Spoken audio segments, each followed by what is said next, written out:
Meski adanya efisiensi dalam penggunaan anggaran, Gubernur Sumatera Selatan menekankan kepada Bupati dan Wakil Bupati Empat Lawang untuk dapat segera merealisasikan janji kampanye dalam hal pembangunan dan kesejahteraan masyarakat Empat Lawang.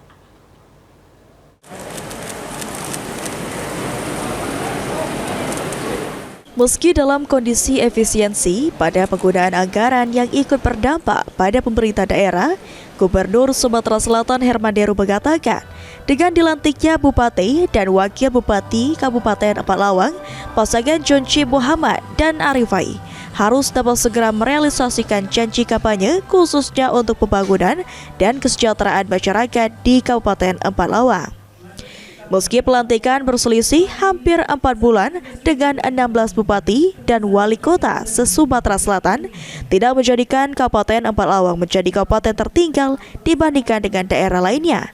Lantaran Jonci Muhammad telah membangun pondasi pembangunan pada masa kepemimpinan sebelumnya. Memegang teguh Undang-Undang Dasar Negara Republik Indonesia. Di tengah-tengah keterbatasan keuangan dari Empat Lawang itu sendiri. Kita tahu Empat Lawang dengan APBD yang termasuk medium ini merupakan tantangan tersendiri bagi Pak Jonci untuk dapat mengimprovisasi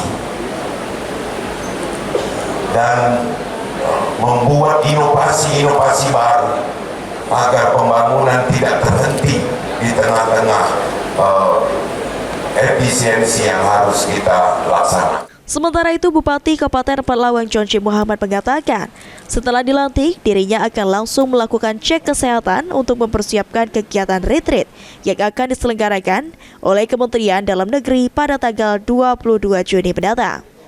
Dengan program dan visi misi yang telah dirancang, akan langsung dilaksanakan untuk menjadikan Kabupaten Empat Lawang menjadi Kabupaten Madani.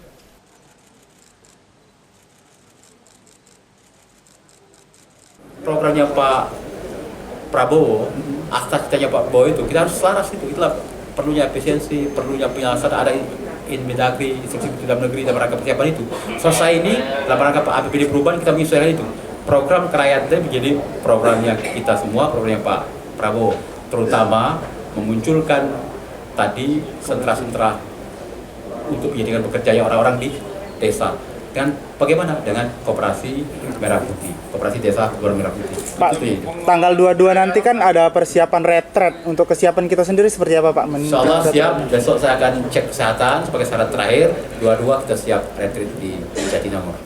Sementara itu, Bagindo Togar selaku pengamat politik mengungkapkan, jika pasca pelantikan Jonci dan Arifai harus membangun kesepakatan antara pendukung pasangan guna membangun Kabupaten Empat Lawang menjadi lebih baik lagi. Persatukan itu kembali membangun kesepakatan. PR adalah membangun kesepakatan antar pendukung itu sama-sama punya komitmen membangun Empat Lawang ke depan. Itu PR buat mereka. Tim Liputan PAL TV.